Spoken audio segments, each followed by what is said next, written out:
Ladies and gentlemen, welcome back to Ball Watching. We've got a special guest here, our coaching analyst for 2025 here, and the head coach of St. Louis University's men's soccer team, Kevin Kalish. Kevin, we've spoken, I think, twice this year, maybe, but it's been a while since the last conversation. City's been through a lot. You've been through a lot.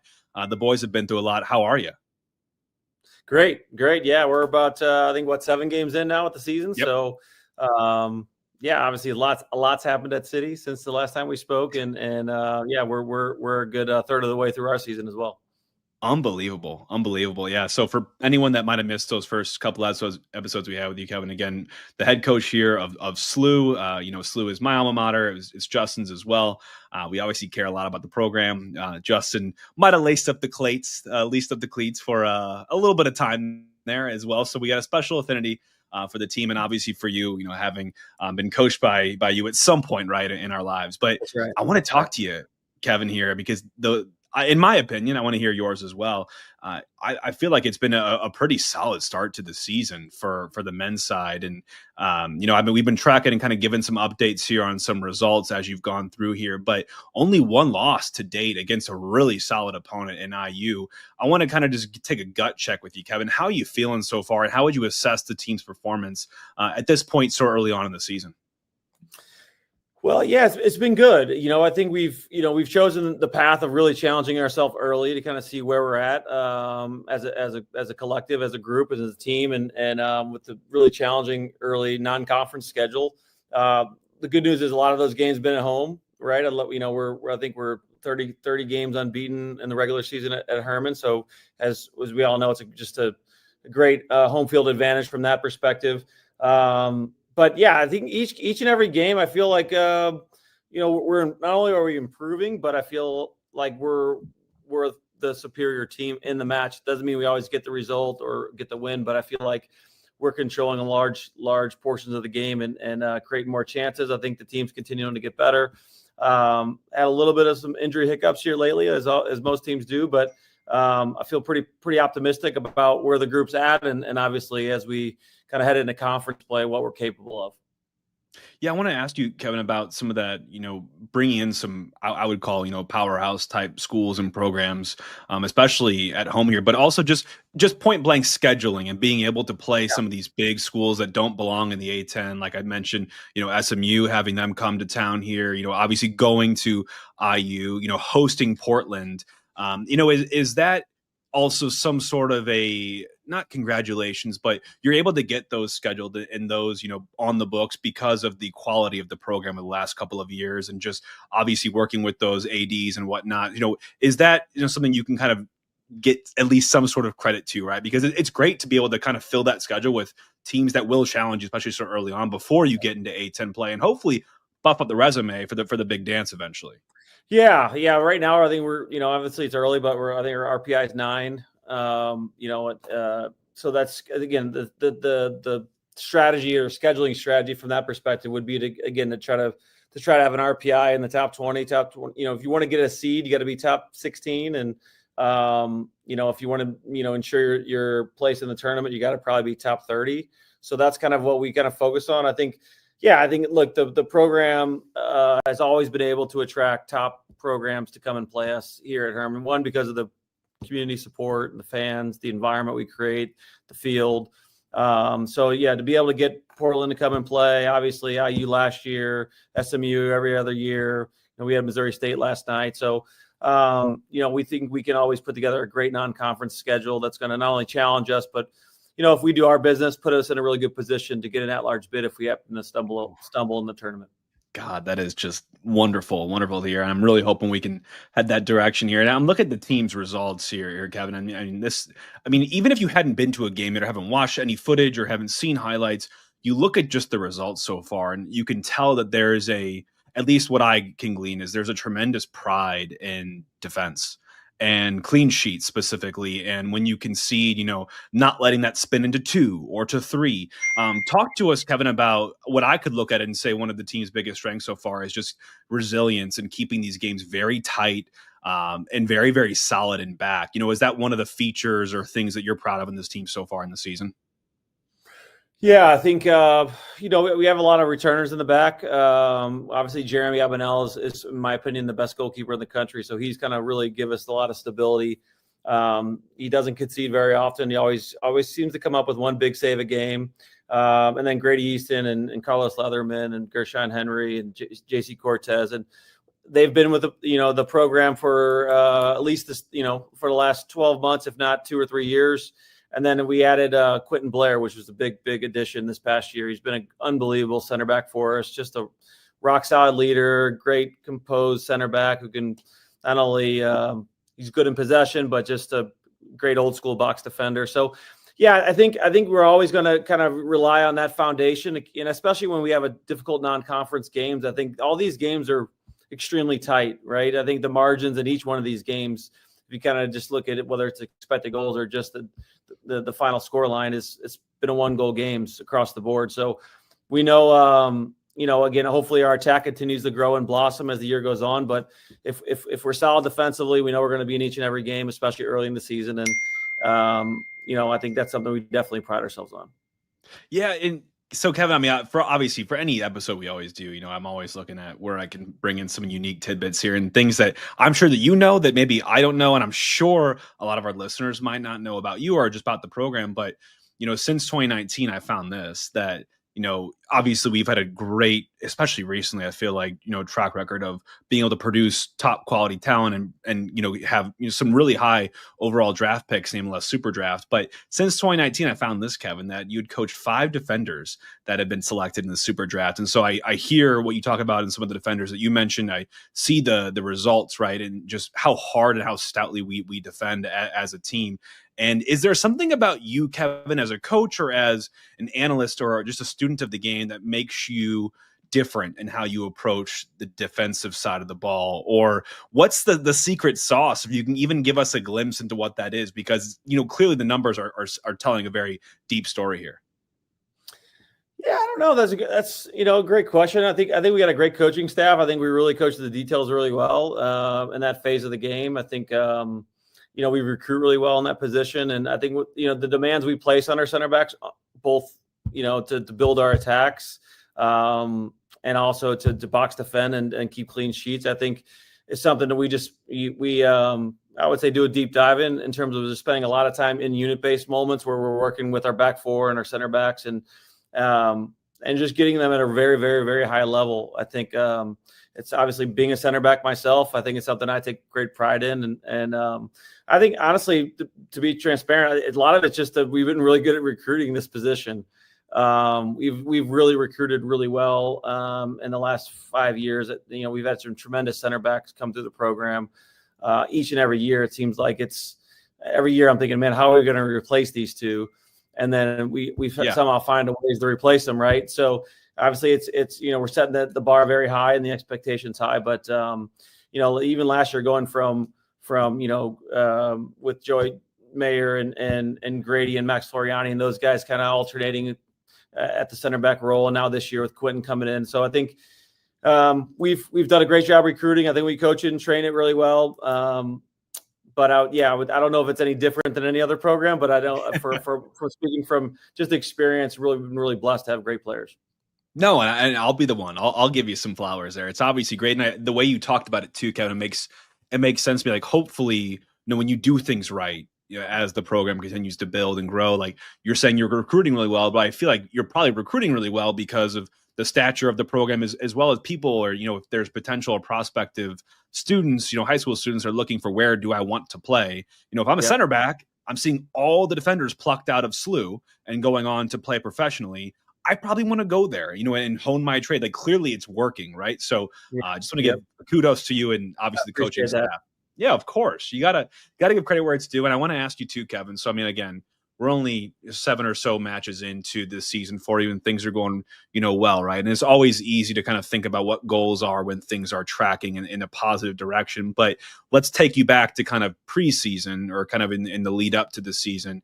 Are there any sort of goals or markers for success that you and the team have kind of set forth that would kind of tell you that we're on the right track, or this is where we want to be when things come to a close? Like, do you guys have those types of goal setting sessions, or things that you could just reveal at least one or two here that are markers to indicate that you're on the right track? Yeah, I think each and every game we got, basically team KPIs that we send out, or key performance indicators, right? Yep. On whether we're trending, whether we're executing our style of play, or whether we're hitting the marks that we think we need to be at, again, a top 10 team or a dominant team in college soccer. And so after each game, we obviously send those out to the group, and some games we'll win and won't, we'll hit, we'll only hit maybe 4 of 8, and other times we're hitting 7 of 8 and we're drawing, right? So I think it's a really good way for us to measure the process. And a lot of times we do a lot of things right along the way, but maybe we just concede a late chance. Last night I thought we controlled large portions of the game. I thought we played in their half the field for the majority of the game. We had 9 corner kicks to 1. They're a very good defensive team. They don't give up a lot. We knew it was going to be a really close match. I think even the last 5 times we played, we've drawn with them.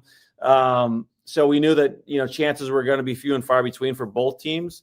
But I felt like we did a lot of things right in terms of the way we wanted to approach the game. And obviously, you still got to make plays like we talk about, right? And I think we had some moments to do it. And unfortunately, we just didn't do it on the night. I think as the season moves on, we hope to get more efficient in the attacking half the field and be more productive and find different ways to generate goal scoring opportunities. And I think you see this with City a bit as well. Like, you can be in the opposition's half a ton, you can get a ton of shots, and at the end of the day, though, you got to have guys that can do the business, right? And so, Yep.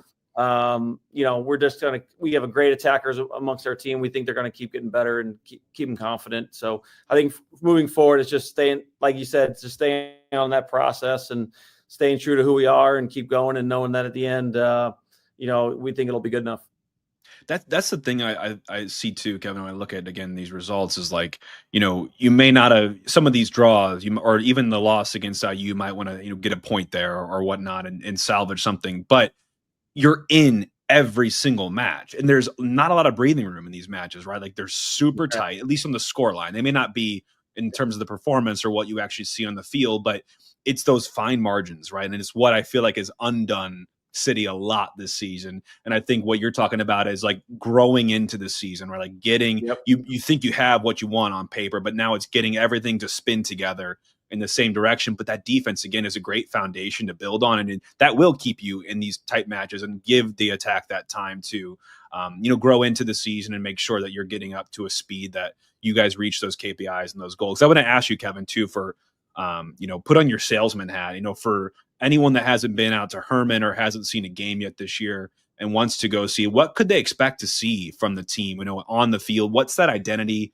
What's that style of play, or some of the key things that, me as a spectator, I might go sit in the stands and say, hey, this team really looks like this, or whatnot? Yeah, it goes back to our pillars, kind of like all the things that we talk about on a daily basis inside the program. So guys, you're going to see individual players with unbelievable character, right? So guys that are honest, hardworking, just the blue collar mentality, right? Things that the guys that you want a part of your locker room, you want a part of your team, regardless of whether it's in business or life or on the field. But guys with great character, I think, you're hopefully going to see a team that's really functioning well as a unit, as a team. So great teamwork across the board. Guys are over communicating. Guys really kind of going out of their way to a lot of high fives, a lot of positive energy, a lot of team, just that great team mentality, and then just an unbelievable fighting spirit within the team. Just a team that again loves to win games, hates to lose, and will die for the cause. I think that's kind of when we really originally, way back when, try to identify kind of the pillars of the program for us, at least, since we've taken over. It's kind of like going back to what has St. Louis soccer been about for generations, and right. And if you think about over the years, you guess maybe the style of play of different clubs or whatnot's kind of maybe a little bit fluid and maybe a little bit different, but they've always had hardworking teams. They've always had great guys that just like you can count on, that are going to be there when the game gets difficult, right? Guys that are extremely competitive. Like, those are intangibles for us that are non-negotiable. And I think when you watch us play, I think you see a lot of that. You should be proud of, like, you see that even with the St. Louis Blues when they're on, right? Just that gritty teamwork that I think this community loves to thrive and rally around, so to speak. So we take pride in that. And look, I think this year's team, we're an attacking team. I know we don't have as many goals as you'd like to, maybe as we would think, but I think that's going to switch here. We got some really good attackers and guys that love to run at guys and be players 1v1. So I think, the product, I've had the mutual alumni, send me texts saying, I love the product this year. It's like you're attacking more, you're running at guys, you're being aggressive in the final third. And so I think as we become more efficient throughout the year, I think that'll produce more goals as well. Oh, you love to hear it. I mean, and for those that haven't seen it yet, too, I mean, we're talking right now, time of recording this is September 17th. We're just following in the wake of a draw at Missouri State, like you mentioned, 5th straight game where the points were shared with you guys, which is crazy. But ranking number 7 right now. And I know rankings are rankings, right? And, you don't pay too much attention to that kind of stuff. But, again, speaking to the strength of schedule, you're now going on the road for 2 big matches. I would say the first, right, in A10 play against Duquesne this Saturday, the 20th at 6 on ESPN Plus. So for those that can't get there, right, you can still watch these games. These are being streamed, and then Tuesday, so back to back at 1 Duquesne and then at Akron as well. Akron checking in at number 10. So again, another big stiff test for you and the team.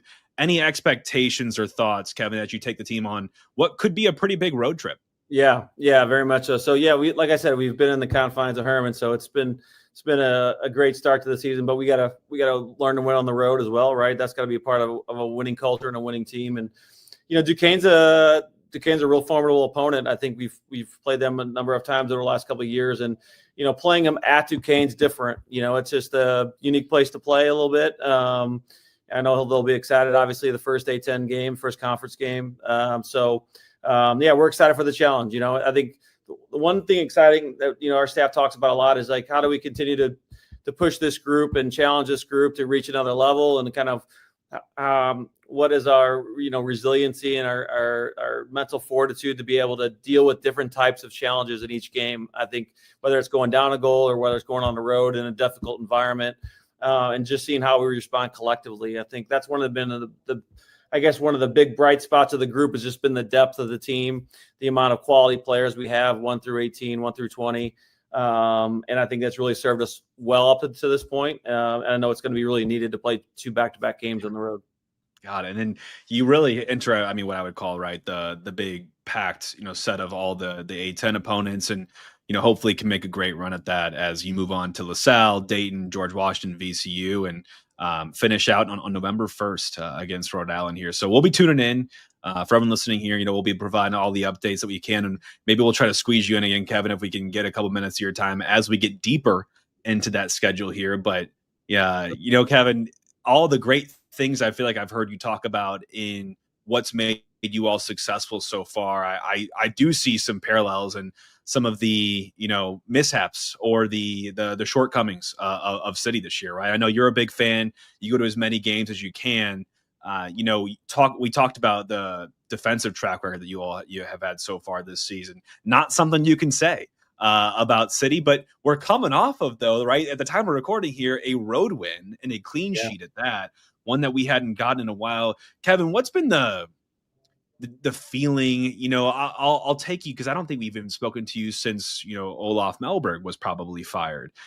Maybe we have. I might be missing, but what do you think's gone wrong this season? I know there's so many different factors, but if you could even pick or choose 1 or 2 to kind of give your perspective on, as a coach, right? We can all talk about being fans and whatnot, but I want to hear someone that lives and breathes this game as their job talk about what's your perspective on some of the things that have gone wrong for this club this year.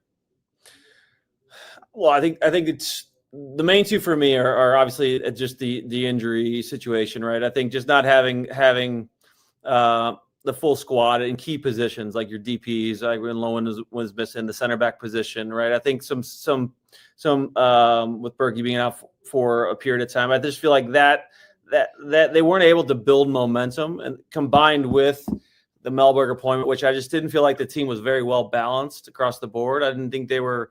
I thought they were in games, but I didn't think, obviously, that they were very, very defensive minded, setting very low blocks. And I think it was kind of, they just didn't seem in sync in terms of the players didn't seem 100% bought into the style. And then it's just, as you didn't get results, I think it's momentum can build the opposite way as well, Yeah. right? I think it's a tough hole to dig out of, especially when you're injury riddled and maybe some of your key guys are in there. So I think they try to keep the ship together, so to speak, for a period of time, and hopefully, those injuries kind of solved itself, and maybe with the new appointment, with the new coaching staff, it seems like they're getting better and improving each and every game. I think it's a combination of both. I think the style of play fits our personnel much better. I think they're really accentuating the strengths of our players now, especially in the attacking half of the field. And I think we've just gotten healthier in the back half, along with some really good signings. I think Lutz did a good job bringing in Paddleford and the left center back as well. Fall. Yeah. Well, I think he's been a really good addition, right? And now having Kessler back. So, I venture to guess if this team right now that we watched, against Dallas or even at the Montreal was in place for the full season, I think you're talking about a playoff team, to be transparent. Yeah. I think the season plays a little bit differently if maybe the coach is a little bit different, everybody's healthy. I don't think they're that far off, I guess you could say. I think it's a little bit of momentum, a little bit of injuries, and I think it just snowballed on them a bit and got away from them. I want to almost diverge that into two separate things there, Kevin, because I want to talk about your thoughts on what you think has been good that Critchley's been able to kind of come in and help steady things and bring us back to more familiarity in terms of how we play the game, because we kind of got away from that underneath Olaf Melberg. But before I get to that, I want to talk to you about, have you been in, I can't think of any, Kevin, but maybe you can from your experience. Have you been in any sort of other situations in your life similar to this, where it kind of was one of those, sometimes you just kind of get in a tailspin and it's hard to pull out? There's a lot of things going wrong culturally. Guys might be losing faith in the coach or in each other, or, just losing confidence. Have you experienced anything like that? And what did you do, or how important is it just to stay away from that sort of free fall? Because it's kind of hard to stop once you're in it. Yeah, you really got to rely on your culture, right? I think that's where your culture is really tested most, is when you're dealing with a ton of adversity, and you hope that you have a lot of guys with backbone in your locker room that can really kind of withstand some of the scrutiny that they're under, and maybe some of the results, and really just, again, stay really process oriented, and just, I would say, just drive the right behaviors into the team, even when it's most difficult, right? I'm not in their locker room, so I don't know how they were managing that on a daily basis, whether it was just unlucky, or whether some of the toxic culture kind of started to seep in, that disease of me, or whatever you want to call it. So, but it seems like with the new coaching staff, they've really they just have a little bit more of a positive mindset across the board. It seems like the players are smiling more. With or without the results, it just seems like they're walking a little bit differently. They're a little bit more collective. They're together, even in the more difficult times. It seems like they're the more upbeat in terms of what's going to come next. Like, they're thinking it's going to happen. You kind of even hear it in the press conferences a bit, like the positivity of, hey, we just keep doing the right things, good things will happen. And I think that's kind of how you have to just drive yourself to get out of those holes, because it's only going to be hard work, and sticking together is the only thing that's going to get you out of that. Yeah, I think I sit on that same side of the fence, because I look at our team on paper, and I even watch us, right? In obviously, I watch us all the time, but I watch for body language. I watch for some of those intangible things, and I agree with you. I would love to have kind of gone back on this season and say, okay, let's just remove the injury block for a second. Let's just see where we would have ended up, because I don't think we'd be where we are now. And even take past the Olaf firing, I think there's been a lot of performances and matches where what we've put in has not been what we've got out either. And you're hoping that just you've gotten and almost purged a lot of that. I wouldn't call it all misfortune, but some of those lessons learned out of this, and you're going to get a little more of the bounce next year. We got some here in the Montreal match as well. But Kevin, I want to ask you your take on interim coach David Critchley's appointment so far, and how you think he's on. I think you're probably going to hit on some of the cultural side, because I agree. I see him sort of wear that mindset in those press conferences and champion an attitude of growth mindset and really trying to push for positivity. It sounds like he's been doing one-on-one sessions with some of the players that may need it in certain cases. What has been your thoughts as a coach on our interim coach? Yeah, he's done great. I think I think he's fantastic in the press Yeah. conferences. Like, I need to take a note on him, just in terms of the way he manages and answers questions and deals with the press. I think he Yeah. does a great job. I think he's very well spoken. But I think the team just improved a lot. I think if you're just measuring, the entire staff's done a great job. I think in all four phases, I think we were very one dimensional, before, and I think he just made us more well balanced across the board in all four phases, right? And I think,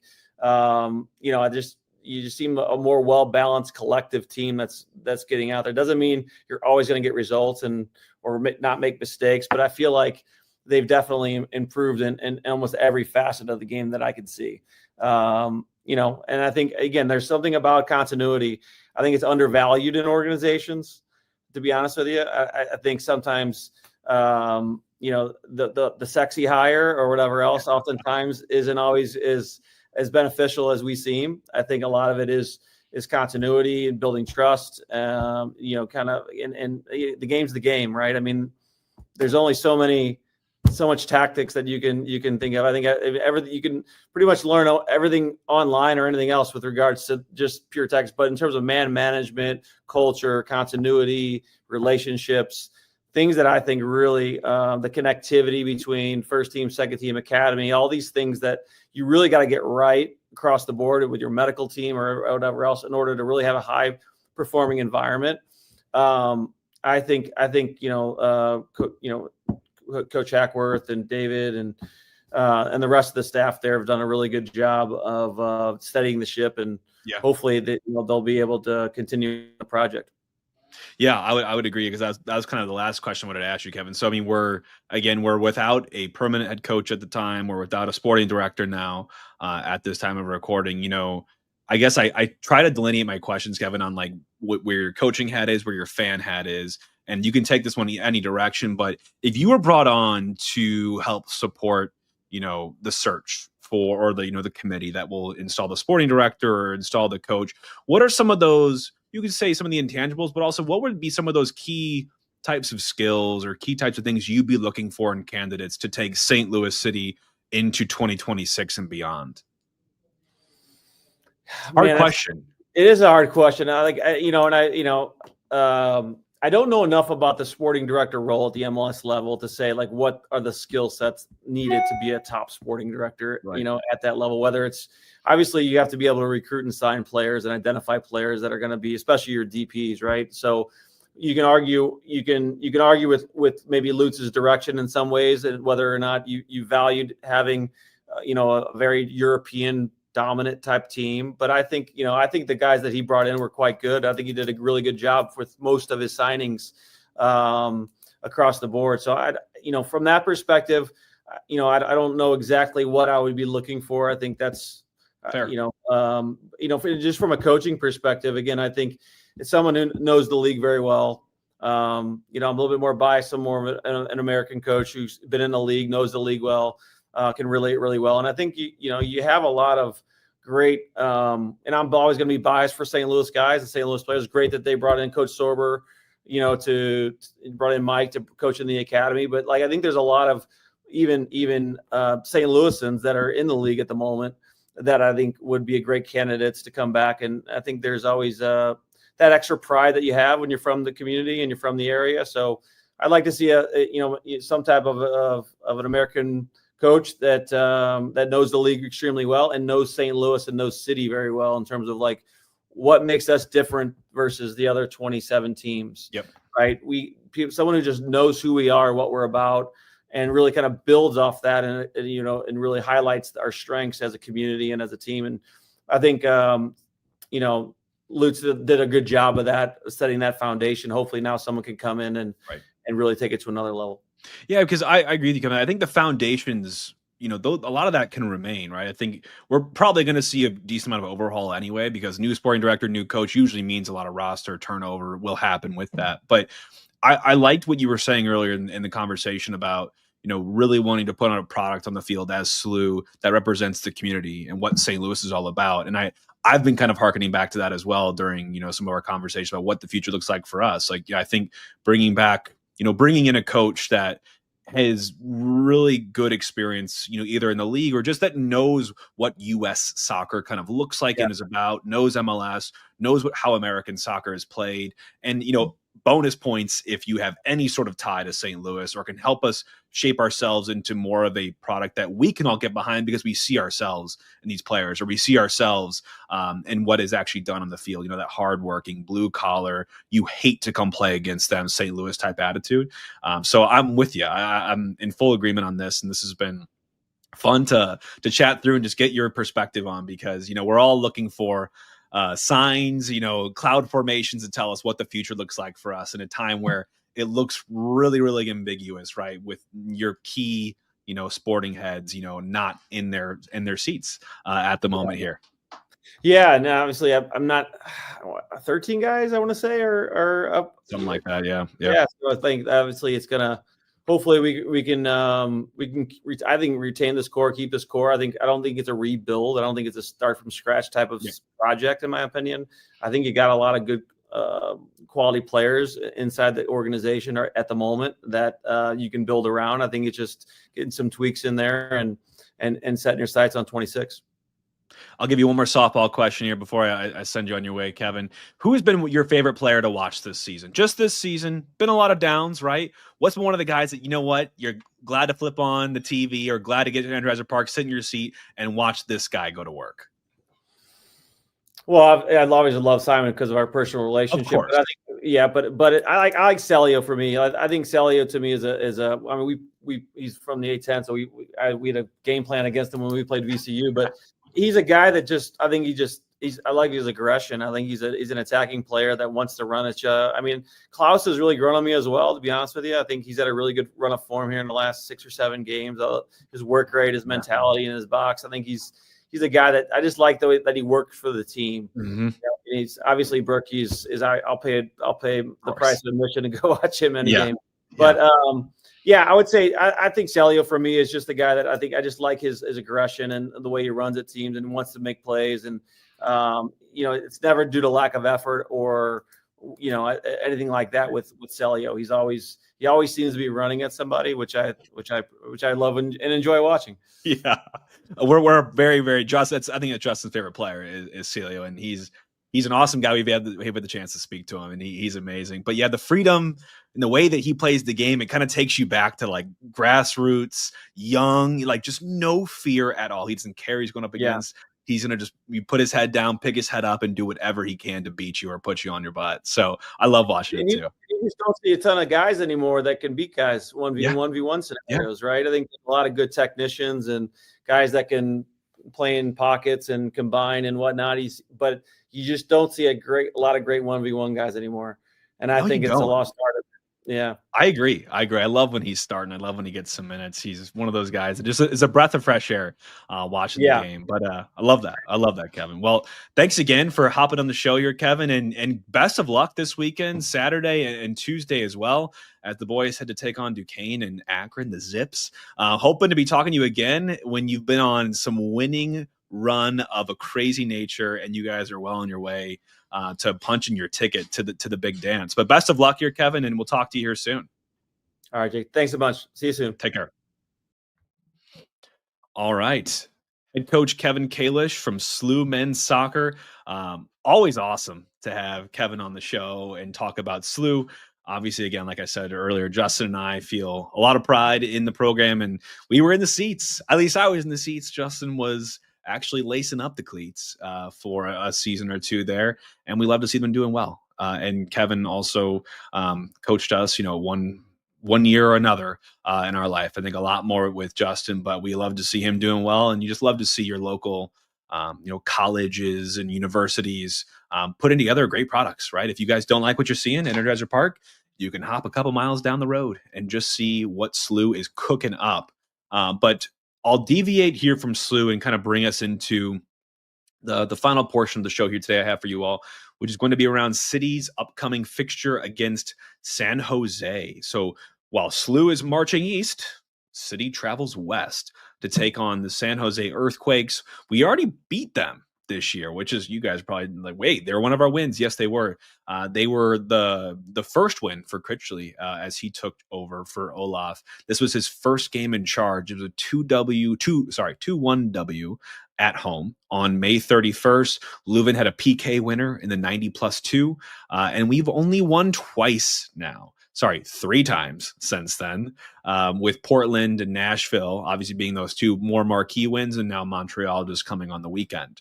So what kind of team are we going to face in San Jose? Obviously, we know we can get at them, given we've got that 2-1 W in our pocket. That was at home, right? Now we're going on the road.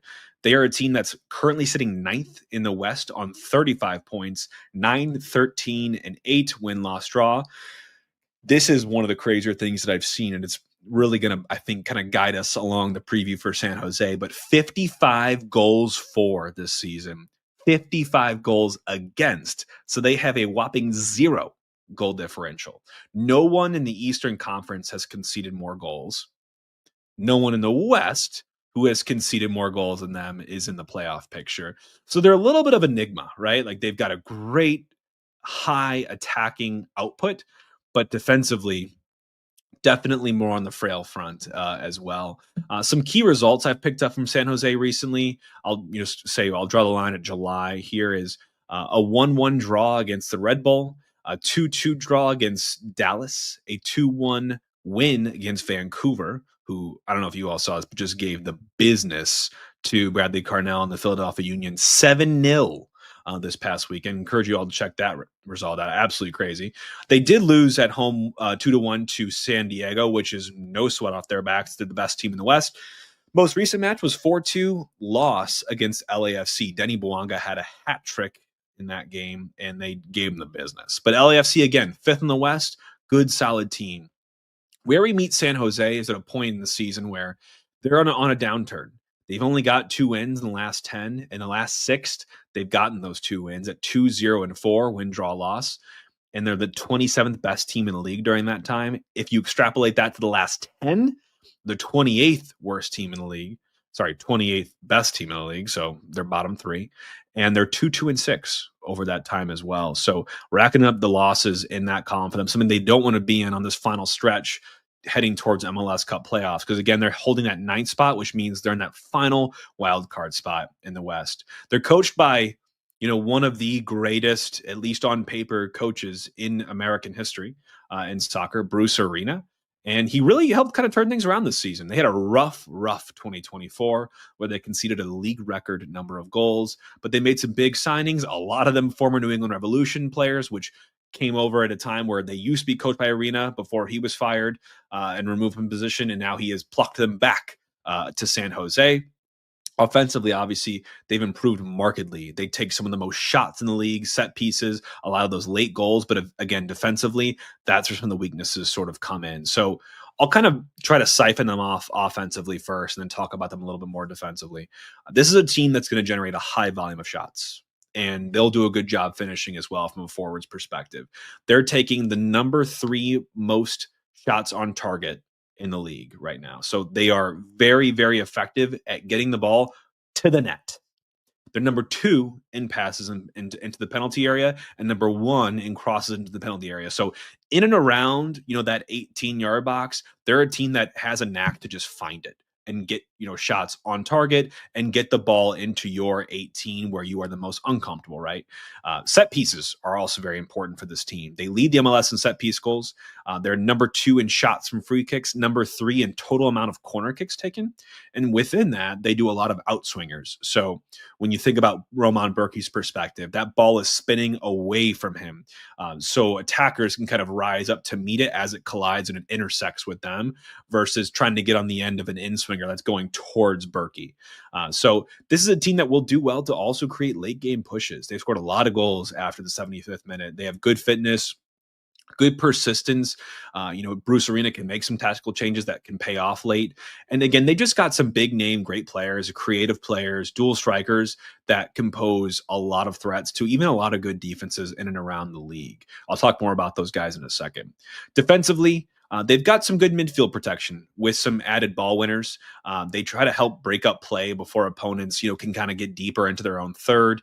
They're number 6 in tackles in that middle third. So again, trying to create a disturbance in the flow or the rhythm of the opponent offense and trying to stop them before they even are allowed into their own defensive third. They also can pose a threat in your third, right? Their attacking third, our defensive third. They're number 3 in tackles there. They do a good job at kind of clogging up passing lanes, and they're number 2 in passes blocked for that reasons. They've got some good experience in midfield, and set piece defense is an area of focus for them because they concede many shots and goals from set pieces. If they're not very careful, they've, I think, gotten a little bit better at that, but I think that's still an opportunity for us.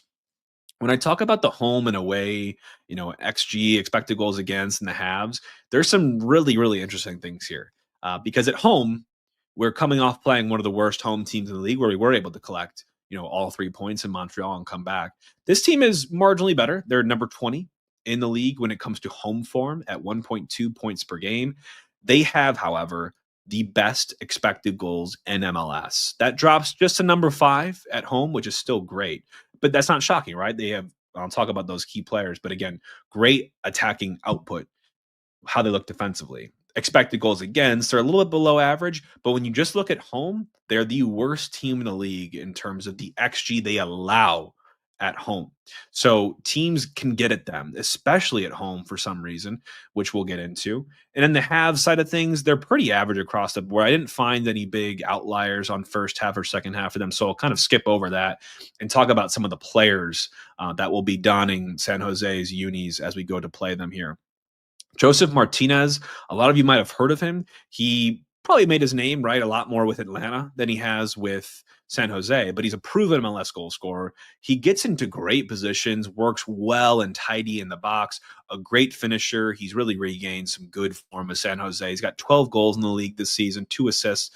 In terms of the entire league, he's produced the 23rd most XG as an individual, and he has the number 1 percentage of shots on target. So he, again, just really effective at getting the ball on net.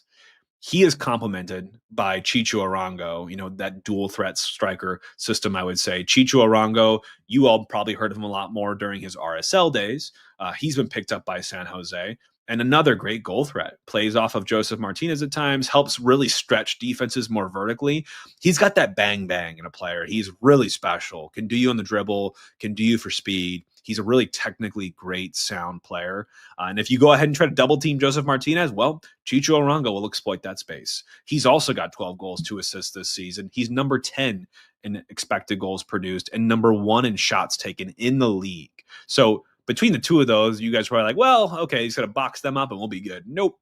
Christian Espinoza follows closely behind as he's that more creator, right? He is that high assist number. He's got 8 assists so far this season, 4 goals as well to show for it. He'll make those key incisive passive, deliver great services into the box, really dangerous in transition and on set plays. So look for Christian Espinoza to be the guy that just serves up on a platter for one of Chicho Arango or Joseph Martinez, whoever plays, if not both.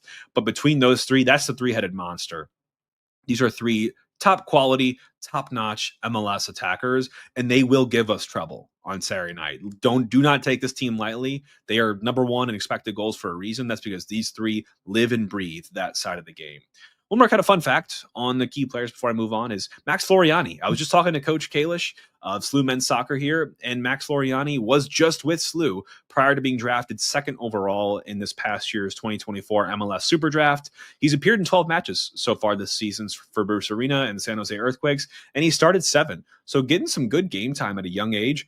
Really happy to see SLU products getting on the big stage, representing big teams in big moments. Hopefully we're able to see him in this match, but we don't know yet. We shall see.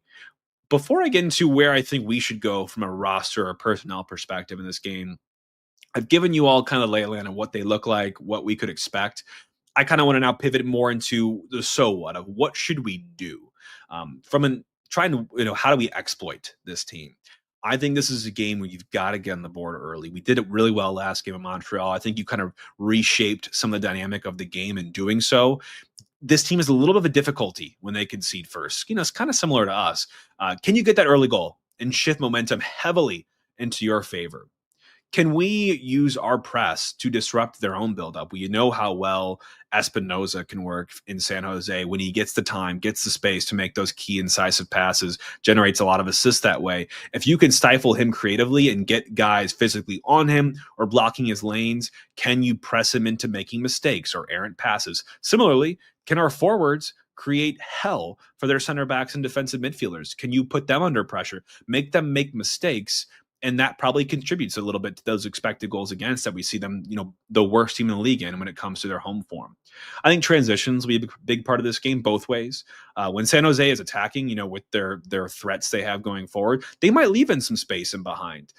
If we can use quick breaks or over the top passes, stretching the defense to our advantage, I think we could be really effective. They allowed the top 10, in most shots on target against. And the fourth were a save percentage. So not really great in the goalkeeping front either. Can we use that to our advantage? The final thing I'll mention here is set pieces. They're really good at scoring them. Can we get on top of that as well? Can we use set pieces to our advantage to play in a quick ball, to play in a well-swung in corner kick, to a Leuven free kick beautifully set up on the back post for one of Fall or Kessler or Klaus to jump up and win? Can we use those to our advantages? Again, this might be a fine margins game for us. Our attack's been okay as well, but can we rise to the occasion in some cases? What to guard against? We talked about the threat that Joseph Martinez is. This guy is a clinician. Do not give him time and space to breathe. Do not give him clean shots, especially in the box. He will make us pay. Have no ifs or buts about it. Chicho Arango will try to tease players in out of position all night. He'll try to stretch our defense. We'll need to stay in line, in formation, in sync together, communicating constantly so we're not shifting around and creating space for Arango to exploit. Espinoza, I think, will be a key to the game for us to bottle up and just keep him contained the best we possibly can. And set pieces defensively for us. This has been one of their strong suits. Can we grow that tenacity in the box, that, relentlessness, the ability to just not let them get up and earn this before we do. And if they're going to beat you to it, can you get a body part of them? Can you throw them off a little bit? You just got to do everything you possibly can to not allow those set piece goals. Those are absolute thorns in our side. Make them earn those goals, right? So set piece goals defensively, we've got to shut down in this match. So who do I think will be playing for us in this match as we go to San Jose and head out west to take on one of the top producing goal threats in the country? Let's find out in the Hoffman Brothers starting 11.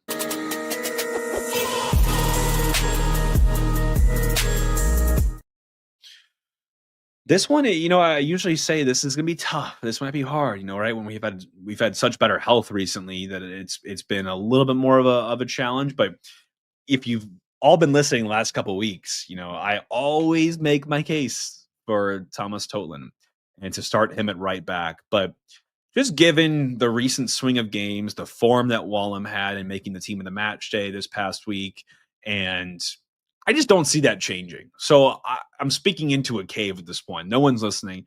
I know a lot of you all might feel similarly, but at least at this point, I don't see this situation changing. So I'm going to line up in this match with Padelford at left back, Fall, Kessler, and Wallem. So an unchanged back four in this match against San Jose. This is going to be one of the hardest matches they will have played from a defensive perspective. So I'll be really curious, right, to see how this team reacts to a stiff challenge like that, because we're also coming off a clean sheet, which we haven't had a sniff of, right, since the earlier part of the season. So can we take momentum or take baby steps, right, at least in the right direction to say, we know what it feels like now, right, to stifle an opponent. Montreal doesn't have the same attack that San Jose does, but can you take the positives, the things that we can build on and continue to move forward in the right direction defensively? I think a clean sheet against San Jose says a hell of a lot. So setting a goal right now for the defense to shut down this San Jose offense, and you might tell me or be able to convince me that we are moving in a good direction from a defensive perspective. So something to be proud of there. Ahead of them, I would go back to Leuven Durkin. If you're going to have, depending on how Critchley prepares for this game, when we expect to have a lot of the ball, it seems that he might prefer an Ostrak profile. And this Leuven is always 1A, right? It's more of the Durkin position that you can sometimes go for a Morales or even an Ostrak. I still think he'll go back to Durkin, and he's been the favorite right next to Leuven these last couple of matches. But you also see some of the shortcomings, right? You see the lack of press resistance that Durkin might have, or some of the limited passing range, or just the occasional individual error just or lapse that might contribute to a little bit of a tough point for the defense to defend. But I do think he'll get that vote of confidence and get back into the 11 here. And I think ahead of that, I still remain unchanged. I think Celio deserves to maintain his position at left wing. I thought I saw some great things from him in this match. And then when we brought in Joyner, he just shifted over to right wing after saying Ben was taken out. So, there's a good maybe bit of flexibility to try to build up in Celio. And I think I'm here for it, right? We just heard Coach Kalish talk about, him being one of his favorite players. That's for a reason. He's got some special sauce that not many of our players have, and not many players maybe in this league have anymore in terms of that 1v1 end product. So I think Celio maintains his spot at left wing. Hartel still stays in the number 10. Sang Ben goes back out to right wing, and Klaus up top. And that is what I would go with in this match. Again, you've got some much better depth, though, now to look at. You're hoping that from an injury perspective, which I'll bring us right now into the Schmidtgen's ball watching STL injury report. And unlike our boys in red, an injury off the pitch shouldn't have been your life. The Schmidtgen's injury law firm fights to obtain fair compensation for people like you and me who have been injured in car wrecks, trip and fall cases, and on the job. So if you or someone you know might have been injured, give Rob a call at 314-222-4223 to discuss your case. Mention ball watching for a free consultation, and you won't pay unless Rob wins your case.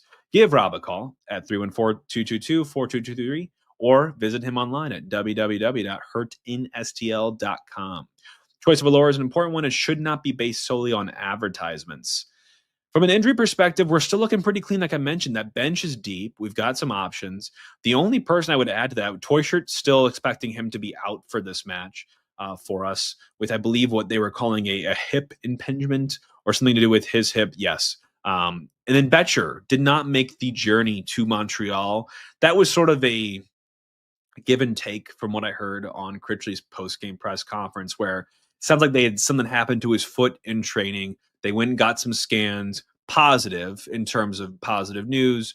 No indications this is a serious injury, but they wanted to be cautious, right? Especially towards the end of the season. And we just had, signed on Joyner and McSorley from an attacking perspective to those supplemental roster spots as well. So where there's no rush, right, to get Betcher on the plane and to Montreal. So, you wonder if he'll be fully available and fit for this match. I think I would hope so. I still love Betcher's attitude and his persistence on the pitch and just sort of that dog mentality that he brings. So I'm hoping that he's back for this one, but we have not heard yet a final status on him. Otherwise, the injury report's looking pretty clean, right? Like that's about as clean as we've been still all the season. So you'll take that.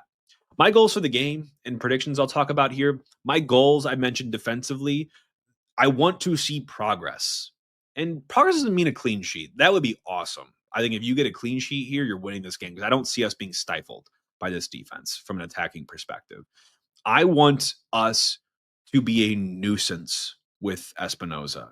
He is the lifeblood of this attack, in my perspective.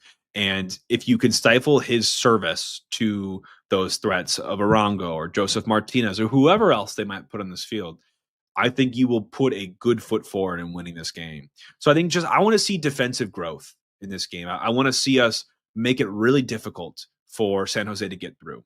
And I saw some good things, right, in the Montreal game. There's still some moments, right, that Berkey had to stand on his head and come up big for us. And those are going to happen.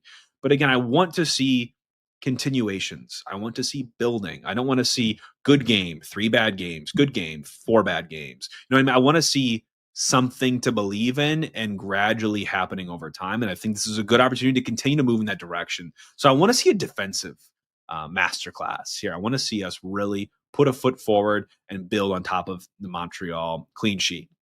From a predictions perspective, we did play to a 2-1 W, right, in this last match at home. Home is very different, right, for us. It's a place that we take very seriously, and we have not been the team of 2023 or even 2024 at home this year. But I still think we have an opportunity to really do something on the road, right? We've only got 2 road wins this year. We don't have a lot of road wins over the last 2 years in general, but can you come out and punch them in the mouth? And I think if you can punch them in the mouth, you can get up 1-0 in the first 15. I could see this game getting to a 3-1 or a 3-2 type of scoreline. So I'm going to lock in 3-2 as my prediction for this match. Goals galore, obviously, when you think about that. I would like to see that match. I don't want to see those 2 goals, but if they're well earned and you've got great strikers and great threats like San Jose does, and they earn those goals, sometimes you got to tip your cap to them. But 3-2 W is my prediction here on the show for City as they go west to play against San Jose in what should be a fun one. The final stretch of games that we have here. So thank you all for joining today's episode. And again, special shout out to Coach Kevin Kalish and the SLU men's soccer program for all of their early success thus far. I wish them all the best in their road trip coming up and for the rest of the season. Hopefully you all enjoy that. If you do, let us know. We love bringing on, very, very knowledgeable and intelligent soccer IQ people into the room to help school us a little bit and talk to us from their perspective. So hopefully you all enjoyed that. Again, let us know. Make sure you're following us on the show and on social media at BallWatchingSTL. And make sure you're liking and subscribing to us on YouTube or following us on Apple. All those different buzzwords. Make sure you're doing those, showing us the love as we enter this final stretch of the season. And we will talk to you again probably next week. Who knows? Maybe we'll get a little crazy and do some other side content for you all as we continue to chug our way through September. But in the meantime, all for City.